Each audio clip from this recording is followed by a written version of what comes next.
¿qué tal a todos? Bienvenidos y bienvenidas a un nuevo episodio de Innova Home Festival, el festival de la innovación aquí, en casa, desde BVA Open Innovation.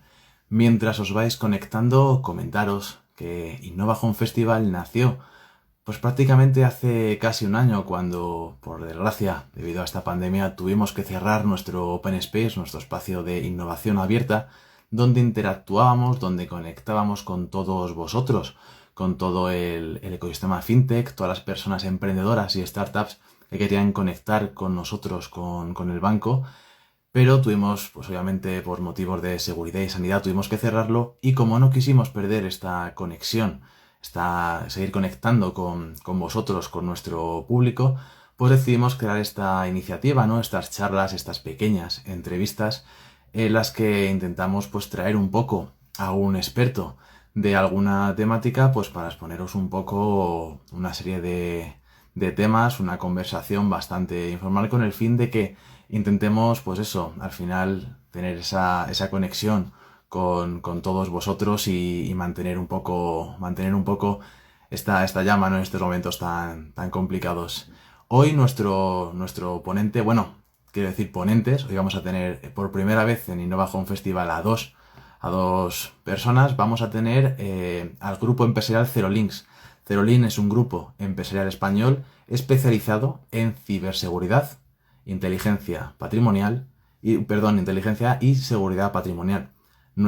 Su misión es la de acompañar a los clientes a sentirse más seguros y siempre buscando la excelencia. Creo que ya tenemos a Cerolins por aquí. Tenemos a Jesús Alcalde, responsable entre otras cosas del I+D, y a Juan Antonio Calles, el CEO de Cerolinks. He visto que ya me han enviado por aquí una petición, así que no os entretengo más y les invito. Si tenéis preguntas, por favor, no dudéis en utilizar el chat para preguntarnos, y en cualquier momento en el directo os iremos contestando. Y si vemos que no podemos contestaros en el mismo momento, seguramente en la parte final intentaremos contestaros a todas las preguntas, porque intentaremos tener un espacio para ello. Veo por aquí que ya Hola, buenas. estamos por ahí. Muy Buenas. buenas a los dos. Jesús, ¿qué tal? Juan Antonio.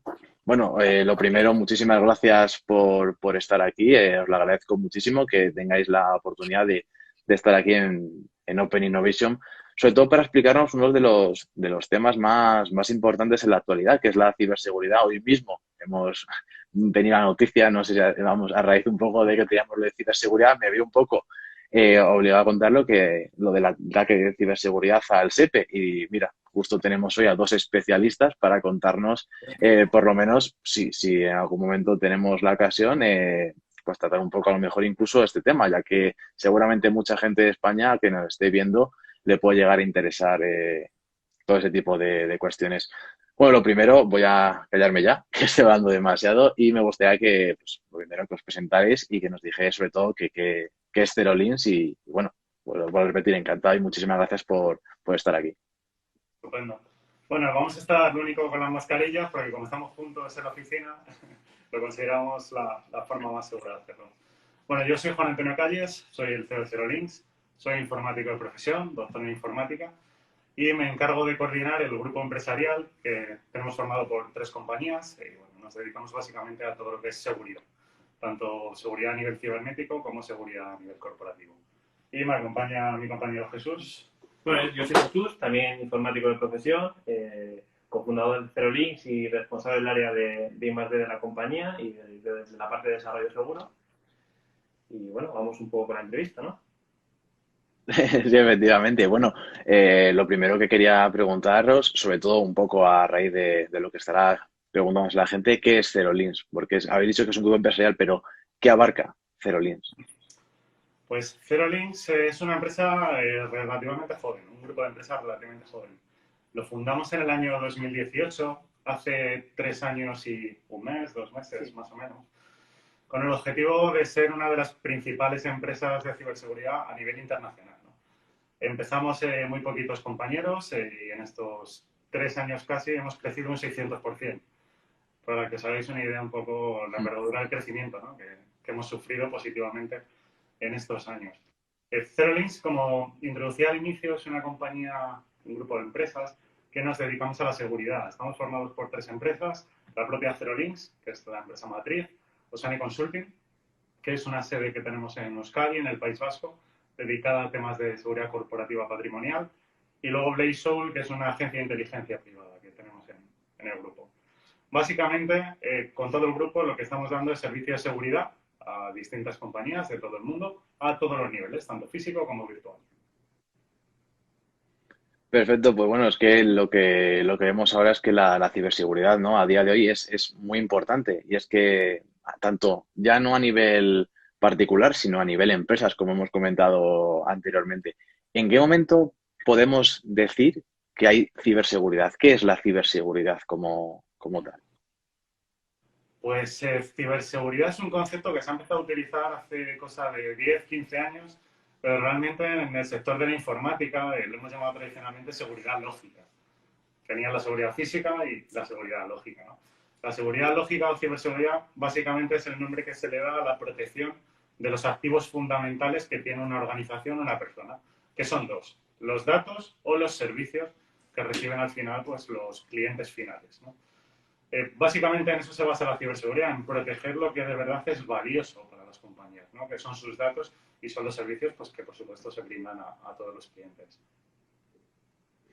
Perfecto, sí, la verdad es que, hombre, de ciberseguridad imagino que estamos hablando tanto de, pues eso, robos de wifi que puede tener a lo mejor una persona, emails de timos, ¿no? Que es verdad que se ven bastante, el phishing, llamado como correos maliciosos, suplantando pues a bancos, como puede ser en nuestro caso muchas veces. ¿Cómo se pueden prevenir estas amenazas virtuales, tanto a título personal como a título empresarial? Empecemos sí que por el tema personal, porque a lo mejor mucha gente que está aquí suelen ser usuarios de, pues todo el mundo tiene cuentas de redes sociales, cuentas bancarias. Pues, un poco, ¿cómo podemos prevenir estas amenazas virtuales a día de hoy? Sí, como bien comentas, al final todos tenemos alguna cuenta en alguna red social, en algún banco, al final todos tenemos esos activos que comentaba Juan Antonio digitales. Por lo general las recomendaciones aquí son muy claras. Al igual que tú en tu casa no tienes una llave para todas las cerraduras, hay que intentar no reutilizar las contraseñas y en la medida de lo posible utilizar el doble factor de autenticación. Esto ya nos sonará a todos porque en el banco ya nos envían ese famoso SMS, que al final es otra manera de validar que tú eres quien dices ser. Por un lado, algo que tengo, que es la contraseña, y por otro lado, algo que poseo, es decir, un número de teléfono. Claro, Siempre que esté fuera, efectivamente. perdón, digo que No, siempre que no, esté perdón, fuera te he cortado. en las redes sociales, esto se puede habilitar muy fácil. En Instagram, Twitter, Facebook, siempre en el apartado de seguridad se puede ir a configurar y habilitar este doble factor, que es muy sencillo y lo recomendamos hacer a todas las personas. ¿Y qué tipo de amenazas pueden sufrir a lo mejor las empresas en este caso? Pues a nivel de empresa, al final los riesgos son muy similares a los de las personas físicas, pero con las peculiaridades del tipo de datos y servicios que tiene una compañía al final. Por ejemplo, el público general le afectan los emails de spam, pues a las empresas por supuesto también les afectan enormemente, ¿no? Sí que es verdad que en las empresas solemos tener sistemas de seguridad más avanzados que los que tiene el público corriente, porque lógicamente se invierte en unos medios económicos superiores y hay sistemas anti-spam que al menos dotan de una capa de seguridad para poder eliminar las amenazas principales que pueden llegar por correo electrónico, ¿no? También hay antivirus corporativos que protegen, pues, por ejemplo, de los adjuntos maliciosos que pueden llegar en un email, pero por supuesto también es una amenaza que sufren las empresas, ¿no? También destacaría yo las estafas, por ejemplo, las estafas del CEO. La estafa del CEO es un tipo de estafa que sobre todo hace cosa de 2-3 años se empezó a dar en numerosos países y se basa en que la delincuencia consigue entrar a un correo electrónico de un empleado, aprovechándose, por ejemplo, de que su contraseña está exfiltrada en Internet.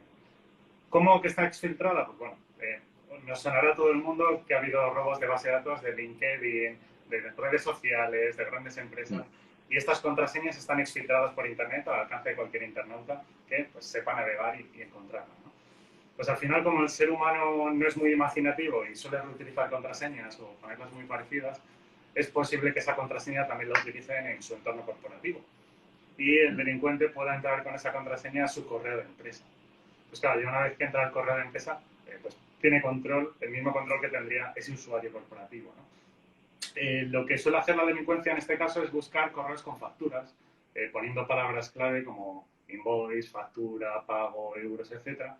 Y una vez que identifica estos correos, se inventan una historia falsa, haciendo pasar a la persona como que el número de cuenta de la factura la han cambiado por algún motivo, han cambiado de banco. Y lo que hacen básicamente es editar el PDF de la factura o la imagen de la factura, cambiando otro IBAN de otro número de cuenta y tratando de engañarle con esta historia al usuario, a la víctima en este caso, para que hagan ese pago a otro número de cuenta que esté en su poder, ¿no? Lógicamente.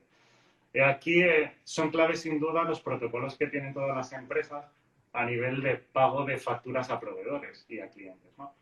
Al final, pues bueno, hay diversas medidas de seguridad que nosotros, por supuesto, como empresa de seguridad, pues ayudamos a implantar para evitar este tipo de sucesos. Y también por destacaros un tercer tipo de ciberataque que se sufre a las empresas, por ejemplo, el ataque a servicios. Con todo esto de la pandemia, que luego seguro que nos preguntarás, han proliferado al final los sistemas para conectarnos remotamente desde nuestros domicilios, como por ejemplo los sistemas VPN, y al final pues el poder publicar en Internet distintos servicios que consumen los usuarios internos de las organizaciones. Si estos servicios no están bien parcheados y no están bien configurados, pues un delincuente puede encontrar fallos de seguridad para conectarse a ellos, ¿no? Y eso también lo vemos muchísimo, que los delincuentes se aprovechan de ello para conectarse a las organizaciones y al final pues entrar en ellas, ¿no? Acampar a sus anchas y acceder pues a esos datos y a esos servicios para obtener al final beneficios económicos, ¿no? Orientados pues al fraude, a la recuperación de dinero, a la venta de datos en el mercado negro y un largo etcétera. Claro, mira, por ejemplo, aquí tenemos a una pregunta de un usuario que tiene bastante relación con esto que estamos justo hablando. ¿Qué puedo hacer como usuario o víctima ante la reciente filtración de datos de Shopify? El de Shopify fue un caso muy sonado. Además, conocemos un cliente afectado por ese caso. A ver, aquí lo primero que hay que hacer es, por supuesto, cambiar las contraseñas, no solo de Shopify o del servicio de turno, sino de todos. Sobre todo las contraseñas que sean similares. Como ha comentado Jesús, el doble factor de autenticación es crucial.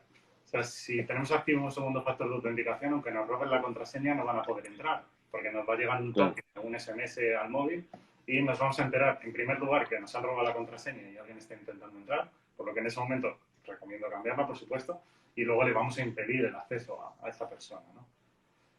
Bueno, Claro, eso sería lo efectivamente. principal. Lo siguiente, pues tratar de buscarnos en Internet a ver dónde han acabado esas contraseñas exfiltradas, ¿no? Claro. Generalmente, pues, si son servidores que están en la Unión Europea o en empresas de confianza, pues más o menos si hablamos con ellos eliminarán nuestros datos de ahí, ¿no? Pero si acaban en una página de pastes, en un paraíso fiscal, olvidémonos. Van a acabar ahí hasta los restos. Así que lo mejor es que cambiemos la contraseña lo antes posible. Efectivamente, pues bueno, por lo menos le hemos contestado a este usuario. Lo primero que tienes que hacer, cambia la contraseña. Luego ya, pues veremos. Esperemos que no estén en ese paraíso fiscal los datos. Bueno, hablando un poco también de toda esta ciberseguridad, ahora quiero adentrarme un poco en Zero-Links y lo que me gustaría que me explicarais un poco es cómo funciona el servicio de ciberseguridad en Zero-Links o qué servicios de ciberseguridad ofrecéis. ¿Cuento yo, si te parece? Sí. Pues tenemos principalmente 5 grupos de servicios. Servicios de seguridad ofensiva, servicios de ciberdefensa, servicios de inteligencia, servicios de forense y respuesta ante incidentes y servicios de seguridad patrimonial corporativa. Un poco por contaros brevemente qué hacemos en cada uno de ellos y luego si tenéis interés pues profundizamos en alguno. Seguridad ofensiva, básicamente lo que hacemos es hacking ético. Igual que hay un ciberdelincuente buscar vulnerabilidades, nosotros hacemos lo mismo pero con un objetivo ético. El objetivo ético al final es descubrir las vulnerabilidades antes de que lo haga un delincuente, con el objetivo de ofertar a nuestros clientes pues, un informe técnico con todas sus vulnerabilidades y un plan de acción para que puedan corregirlas lo antes posible, ¿no? Antes de que lo encuentren estos delincuentes. Aquí hacemos hacking ético sobre básicamente cualquier tipo de dispositivo que almacene un dato. Móviles, ordenadores, servidores, aplicaciones, coches, trenes, cualquier tipo de dispositivo es susceptible de ser hackeado, ¿no? Solo necesitamos pues, una vía de conexión a ese dispositivo. Luego tenemos los servicios de ciberdefensa. En estos servicios lo que nos dirigimos es a proteger todas esas vulnerabilidades que se han identificado y ayudamos a nuestros clientes pues, a integrar distintas soluciones de seguridad, como software antivirus, como firewall, les diseñamos las redes de forma segura, les asesoramos, les formamos, bueno, básicamente todo lo que es proteger al cliente. Luego tenemos los servicios de inteligencia.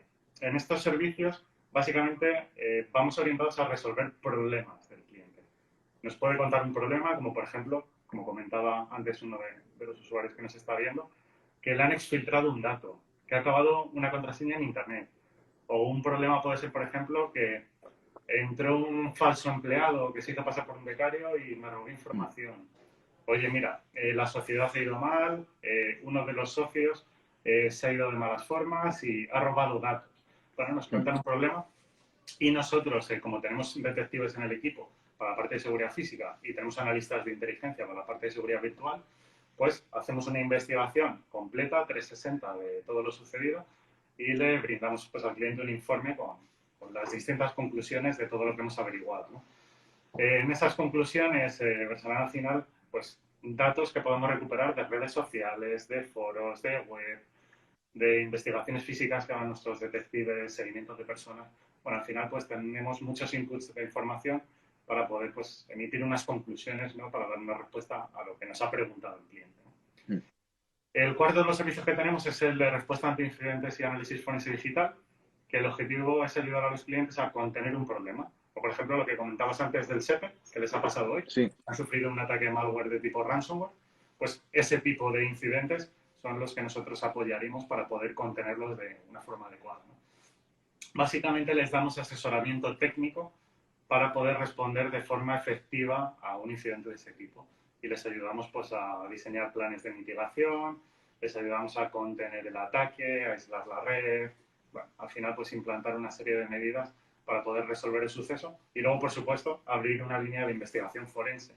Porque también otra de las líneas que tenemos es que somos peritos judiciales y podemos acompañar a un cliente, por ejemplo, con un peritaje de parte y defender en sede judicial pues, un informe pericial en el que se informe pues, de que ha habido, por ejemplo, un ciberataque. Y ilustremos con un informe técnico y luego lo presentemos pues, a juez, a los abogados y a quien corresponda, pues todo lo sucedido, el lenguaje que pueda entender un juez, que no siempre es sencillo, ¿no? Que nosotros hablamos muchas veces binario y cuesta que nos entiendan. Y el quinto de los servicios es el de seguridad corporativa patrimonial, en el que básicamente nosotros no somos una empresa de seguridad física que pongamos vigilantes de seguridad ni instalemos cámaras, sino que nosotros damos el valor añadido de diseñar el plan director de seguridad patrimonial y diseñamos cómo debe implantarse la seguridad física de una empresa. Cómo deben tenerse en cuenta por los planes de gestión de recursos humanos, cómo debe implantarse la seguridad del perímetro, cómo debe implantarse la seguridad de los controles de acceso. Y luego, por supuesto, pues la empresa podrá contratar los distintos proyectos de seguridad con la empresa que considere. Nosotros, en ese servicio, diseñamos el plan. Esto dicho muy alto nivel son los 5 grandes servicios que tenemos. No, muy interesante y sobre todo al final me quedo un poco también por la noticia a lo mejor de la actualidad de ese cuarto pilar, ¿no? El del forense, ¿no? Por así decirlo.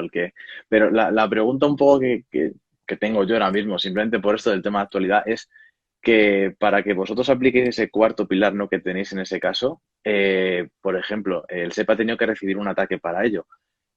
Podríais, es decir, para aplicar este cuarto funcionamiento, este cuarto pilar, ¿tenéis que esperar a que se produzca un ataque o podéis prevenirlo? En el caso, por ejemplo, de que fuerais vosotros los encargados de la seguridad del SEPE, que simplemente es un ejemplo, porque como es un tema de actualidad, yo creo que a la gente le puede llegar a interesar un poco. Claro. A ver, hay dos líneas de servicio, la preventiva y la reactiva. La reactiva es, en análisis forense lo llamamos servicios post-mortem. Es decir, después del incidente se puede actuar, se puede contener, se puede hacer un informe y se puede presentar a quien se considere. Pero lo ideal es que la seguridad sea preventiva, que de forma anterior pues nosotros podamos auditarla, ver qué fallos tiene, corregirlos y además convertir la seguridad de la organización en resiliencia, es decir, en generar una capacidad en la que la compañía sea capaz de dar una respuesta inmediata a cualquier tipo de circunstancia anómala, que no sea habitual, ¿no? Si ves que alguien pues está escaneando el perímetro de la organización y está haciendo peticiones extrañas a todos tus servidores, pues ojo, ponte alerta que probablemente en unas horas o días te hagan un ciberataque. Así que pues activa todas tus medidas de seguridad al máximo porque puede venir un posible ataque futuro, ¿no? Al final, las compañías grandes, pues como vosotros y como otras grandes compañías, están muy habituadas a esto y consideran la seguridad como hay que considerarlo, como algo preventivo, ¿no? Y no como Claro, algo reactivo en el que cuando ya me llega el delincuente y me ha entrado a los sistemas o me ha instalado un ransomware, actúo. Esa mentalidad es errónea, porque bueno, en el caso del SEPE, pues no sé cuántas horas o días les llevará a reactivarse, pero vamos, casos de ransomware, 10, 15 nos llegan todos los meses fácilmente a la compañía. Y muchas veces cuando se actúa es tarde, porque si ya entra el delincuente, ha cifrado todos los datos de la organización, pues es un drama. Por ejemplo, esta Navidad estuvimos llevando un caso de un cliente, por supuesto no lo nombraremos por temas de privacidad, pero en el que el delincuente le cifró los datos y perdió toda la información de los últimos 5 años. Imaginaros cuánto cuesta reconstruir los datos de 5 años. Es un drama para las empresas. Hay empresas que quiebran después de una circunstancia de este tipo. Así que Este tipo de ataques, que creo que lo hemos comentado antes, a lo mejor podríamos explicarlo brevemente, eso nos escucha. Un ataque de ransomware al final es secuestrar tus datos. Como en este caso, mediante el cifrado de los mismos. Una vez que han accedido a la organización, cifran todo el contenido de los datos y luego piden un rescate, generalmente en criptomonedas, por ellos. En este caso, el ejemplo que comentaba Juan Antonio, lo que sucede es que fechas cercanas a Navidad, fin de semana, de repente entran y aprovechan el momento de la madrugada que no hay nadie trabajando ni nadie alerta para cifrar los datos. Y por lo general muchas empresas, en este caso sucedió, aunque tengan dispositivos de backup para poder restaurar esos datos, también están conectados a la misma infraestructura y no de una manera segura. Con lo cual, normalmente el atacante, que es alguien inteligente y se dedica a esto, lo primero que hace es ir hacia ese backup para que no se puedan restaurar los datos. Con lo cual, más daño que hace a la compañía. claro, sí, la verdad es que, hombre, esto de las amenazas virtuales no para de crecer hombre, os he preguntado este tema en particular porque acaba de salir hoy la noticia y creo que me pareció un buen tema y seguramente podéis explicar a muchas personas lo que está pasando y encima explicar también un poco el panorama de la ciberseguridad y de Zero Links. Otra de las cosas que he investigado un poco sobre Zero Links y pues un poco a quién ayudáis a darles esa ciberseguridad, es en el tema de los eSports. He visto que estáis metidos justo en el tema de los eSports y es que es verdad que mucho robo de cuenta, mucha usurpación de identidad, muchos fraudes de pago, que a lo mejor alguien se mete en la cuenta y intenta pedir algo de dinero a través de, pues eso, una usurpación de identidad. ¿Cómo protegéis vosotros estas amenazas en el mundo de los eSports? Si es eSports, influencers, la verdad es que cualquier ejemplo que tengáis o que me podáis explicar, pues sería perfecto. Sí, al final, como comentas, en el mundo de los eSports pasa un poco como en el mundo de los influencers. Y es que estas personas se dedican 100% al mundo digital. Es decir, todos sus activos y todo su negocio, que al final se podría considerar como si fuera una empresa o una compañía, está ligado a redes sociales y al mundo digital. Con lo cual, del mismo modo que nosotros podríamos perder nuestra red social porque alguien nos ha quitado la contraseña o ha sido exfiltrada, como decía Juan Antonio antes, si esto sucede a una persona que dedica todo su tiempo y su negocio es al final en estas redes, pues estarían destrozando directamente su negocio. Entonces, nosotros aquí damos servicios a ayudarles precisamente a configurar este tipo de dobles factores, como comentábamos antes, ayudarles a configurar de una manera segura su infraestructura, sobre todo en estos espacios para la retransmisión, para los eventos. Ahora, por ejemplo, dentro de unos días va a dar comienzo, por ejemplo, la SL, la Liga de Videojuegos del Counter-Strike en España y Portugal, creo que es. Pues estamos muy metidos también en ese mundillo a través de la asociación FEJUVES, que no sé si quieres comentar, Juan, un poco. Sí, FEJUVES es la Federación Española de Videojuegos y de eSport. Es una federación muy joven, surgió el año pasado y bueno, nosotros colaboramos como advisor de ciberseguridad de FEJUVES y al final es una federación que surge como punto de encuentro para los jugadores amateurs y profesionales, ¿no? Les dan asesoramiento de todo tipo, legal, social. Al final es un punto de encuentro común en el que los jugadores profesionales y amateurs pues, puedan hablar, puedan conocerse, se da mucha formación. Además, tiene un punto de vista social y muy positivo, ¿no? Por ejemplo, hay una cosa que me encanta y están diseñando planes de formación para ayudar a los padres a entender también cómo juegan sus hijos y cómo se meten en el mundo de los videojuegos, ¿no? Que muchas veces pues todo esto les pilla lejos, ¿no? Y el entender cómo un niño pues está jugando al Fortnite o está jugando a otro videojuego, a Valorant, etcétera, pues puede ser positivo, ¿no? Para que entiendan, pues, qué posibles riesgos puede haber detrás de estos juegos, si pueden hablar con alguien que no es de su edad a través de un chat del juego, con ese tipo de cosas y esos acercamientos, son una de las cosas que están haciendo desde Juves y bueno, nos encanta, por supuesto, el trabajo que hacen. Y empezamos a colaborar con ellos por estos temas y bueno, estamos como advisor suyo de ciberseguridad y sobre todo lo que estamos ayudando es a transmitir esa cultura de seguridad en el sector de los videojuegos. Claro, y es que la audiencia, sobre todo, que encontramos en el mundo de los videojuegos es bastante joven y muchas veces tiende a ser no despreocupada muchas veces, pero como son jóvenes a veces la confianza que tiene una persona jugando un videojuego, le entra a lo mejor un chat de otra persona pidiéndole una ayuda, pidiéndole algo, al final se hacen amigos, suele acabar muchas veces en faena cuando pues a lo mejor te pide algún favor, consigues darle un número, una cuenta, una contraseña o algo, y es cuando suceden estos problemas. No sé qué consejos le podríais dar pues, a estos creadores de contenidos que empiezan a pues, un poco esos consejos de ciberseguridad que podríamos dar a esos creadores de contenido. En muchos casos, sobre todo, es tema de concienciación y formación. Del mismo modo que si a ti alguien te para por la calle y te pregunta tu contraseña del banco, pues no se la darías porque entiendes que es algo que no tienes que dar. También hay que entender que en los activos digitales, es decir, las redes sociales, tu cuenta de Steam, por ejemplo, donde tienes los videojuegos, empieza a ser algo relevante para los atacantes y las mafias digitales. Con lo cual, hay que concienciar que cuando alguien te esté hablando por estos medios puede no tener intereses lícitos. Y sobre todo, especialmente en el mundo de los videojuegos, que, bueno, como sabréis, pues muchos de los videojuegos tienen lo que se llaman las skins. Pues tú tienes tu muñequito personalizable, tu arma de turno. Eso al final se comercializa por dinero porque hay mercados digitales dentro del propio juego en que puedes comprar y vender. Pues muchas veces eso para los atacantes es un filón donde pueden intentar robarte la cuenta y lo primero que van a hacer es desbaratarte. Van a sacarte todas las armas que tengas en el juego, por ejemplo, para intentar venderlas. En estos casos también habilitar el doble factor en este tipo de servicios. Si alguien intenta darte acceso o pedirte el acceso a la cuenta para timándote de cualquier medio, ¿no? Por ejemplo, oye, intenta acceder aquí que necesito algo. Y si tienes el doble factor, enseguida te lo va a pedir, ¿no? Entonces, es otra manera. Claro, no, efectivamente no, al final la conclusión sobre todo en cuanto a seguridad personal de tus datos, tus redes sociales, el doble factor creo que es la clave. Es decir, ahora mismo es una de las cosas que tenemos que tener absolutamente todos para tener esa verificación, ¿no? De que somos nosotros los que tenemos los datos, las contraseñas y nadie puede entrar a nuestros servicios.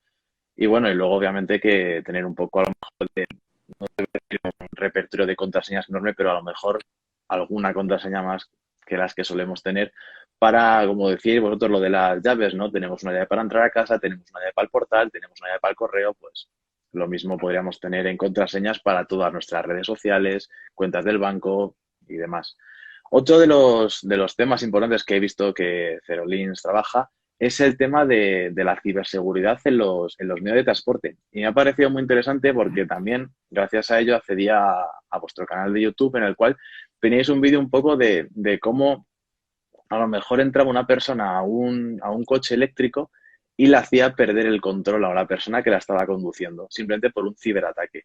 Y quería pues preguntaros un poco sobre estos temas, ¿no? ¿Cómo puede atacar una persona un medio de transporte y cómo obviamente podemos prevenir ese tipo de ataques? Sobre ese tema, a nivel de prevención, sí que es cierto que el usuario de a pie no tiene mucho que hacer. El que tiene que proteger los vehículos antes de venderlos es el fabricante, ¿no? Y en ese sentido, un poco por dar tranquilidad al usuario final, se están haciendo pues, distintos trabajos ya.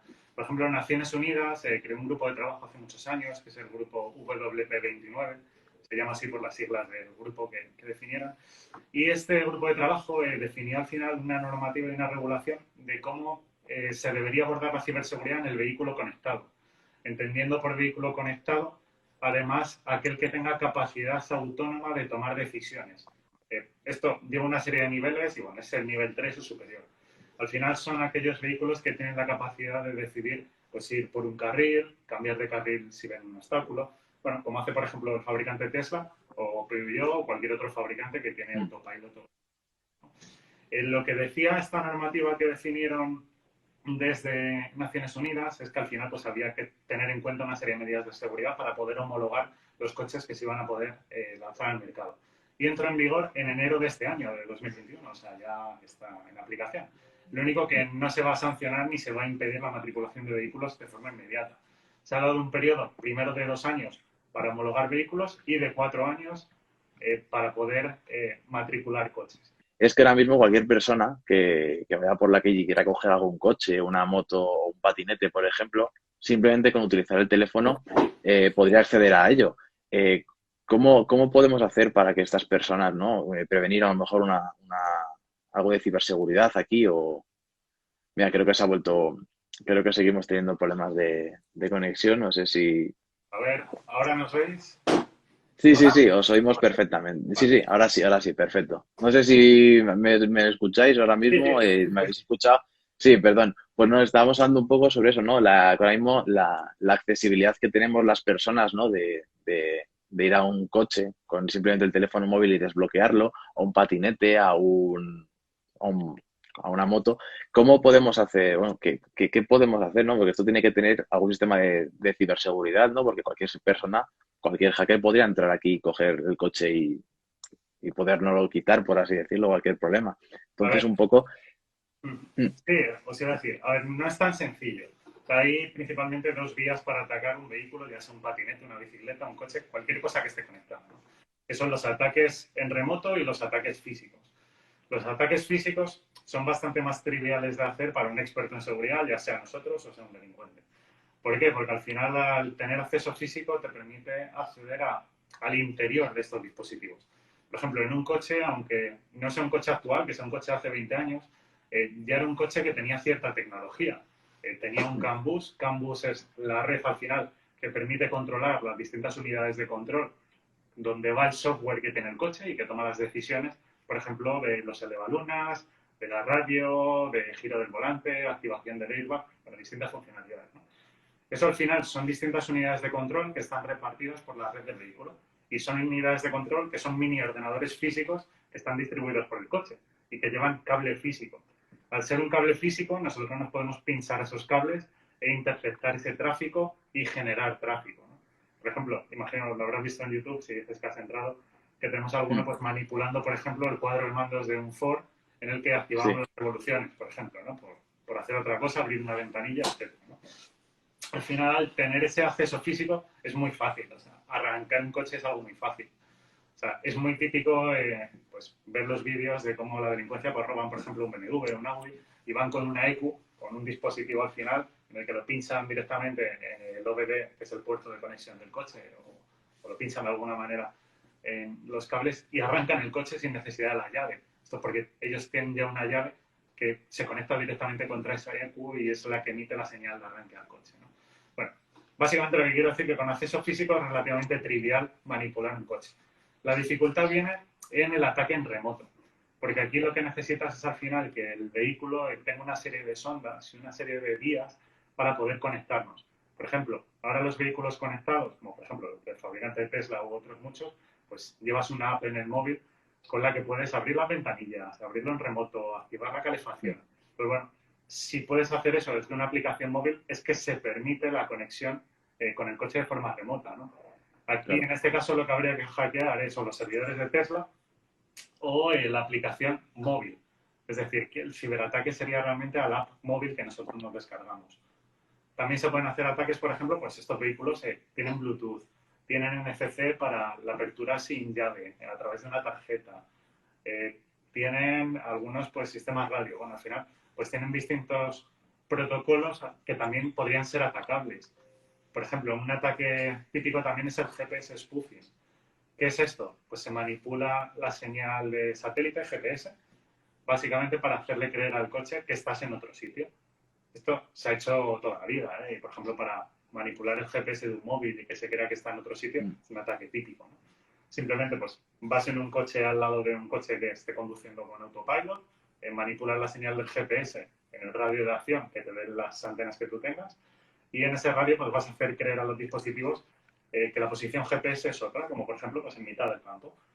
¿Qué pasa? Si es un vehículo con conducción autónoma y con cambio de carril, pues a lo mejor lo que va a tratar es de corregir la trazada, ¿no? De hecho, hay un vídeo muy popular en YouTube de un Tesla en el que se sale de la trazada y se va contra el Ángel precisamente por un ataque de este tipo, de GPS spoofing, ¿no?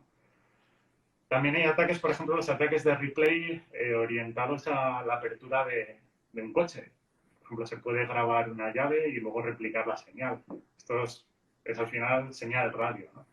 Bueno, en definitiva, lo que os quiero decir que para poder atacar en remoto a un vehículo, lo que hace falta es ver cómo interactúan estos activos con el mundo, con Internet o con los distintos dispositivos que nosotros podamos controlar desde el exterior. Y manipulando eso es como nosotros vamos a poder hacer que el vehículo se comporte de una forma diferente para la que fue diseñado, ¿no?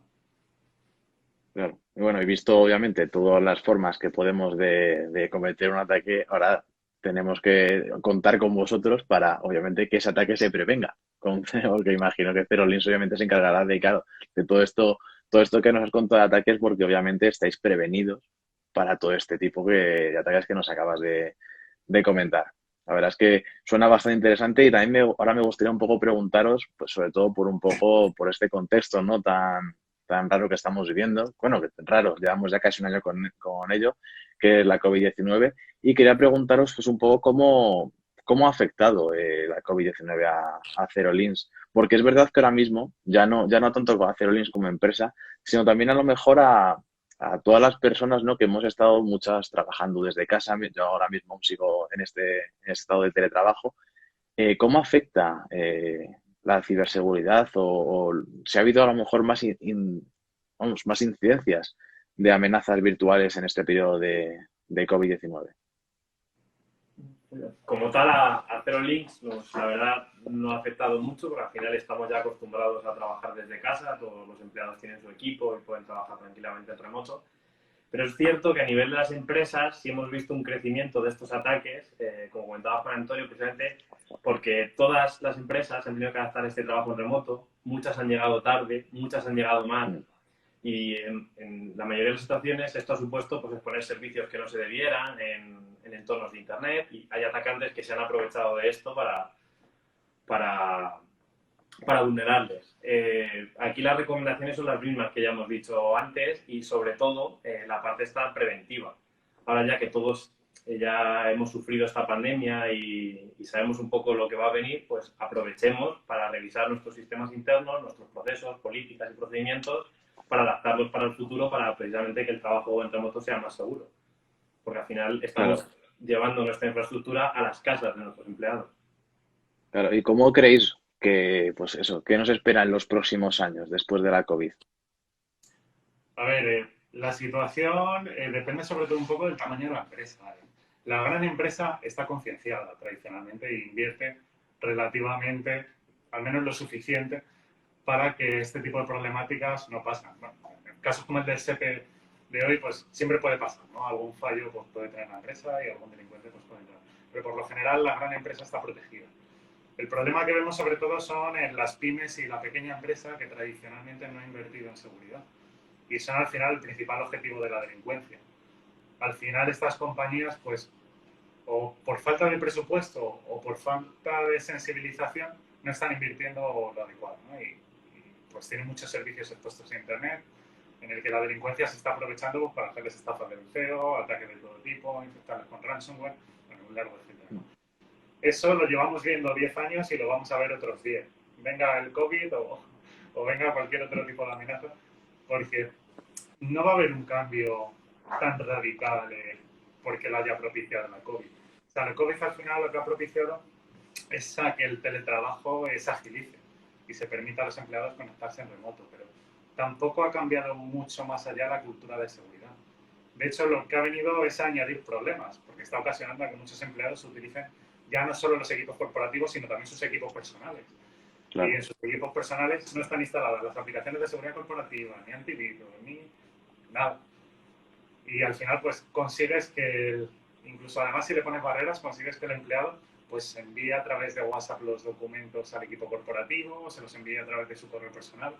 Y son dispositivos y software que no están controlados por la organización y que pueden ocasionar pues, fugas de información y más problemas, ¿no? Claro, Lo que te decía que la perspectiva es turbia. no vemos que vaya a mejorar a corto plazo, sino todo lo contrario. Pero lo que hay que hacer es pues, ponerse las pilas y poco a poco pues seguir mejorando.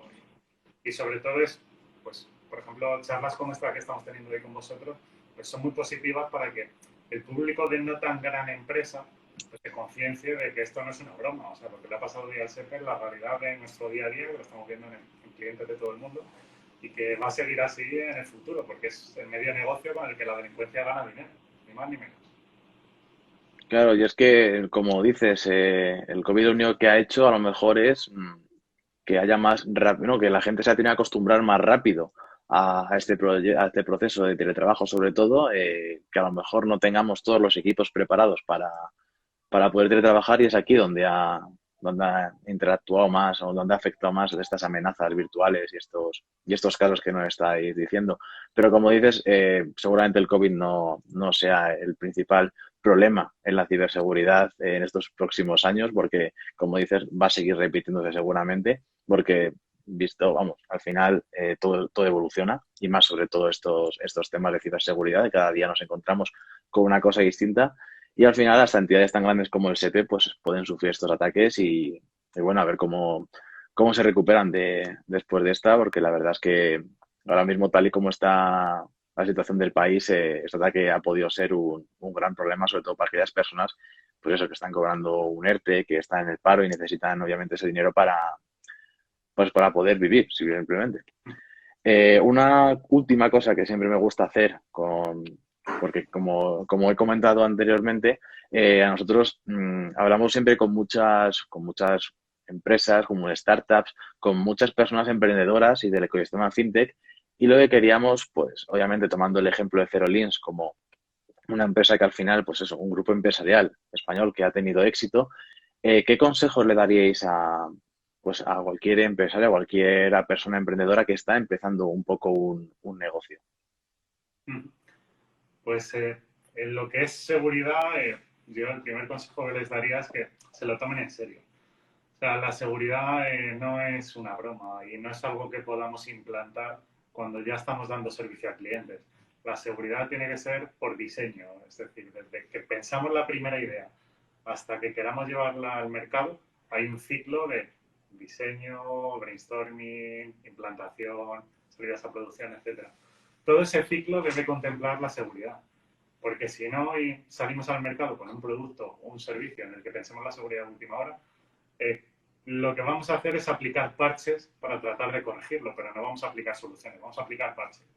Y los parches al final tienen el problema de que pues, fallan por 50 sitios, ¿no? Y nos van a acabar ocasionando problemas desde todos los momentos, ¿no? Así que lo que deberían hacer es implantar la seguridad desde el principio.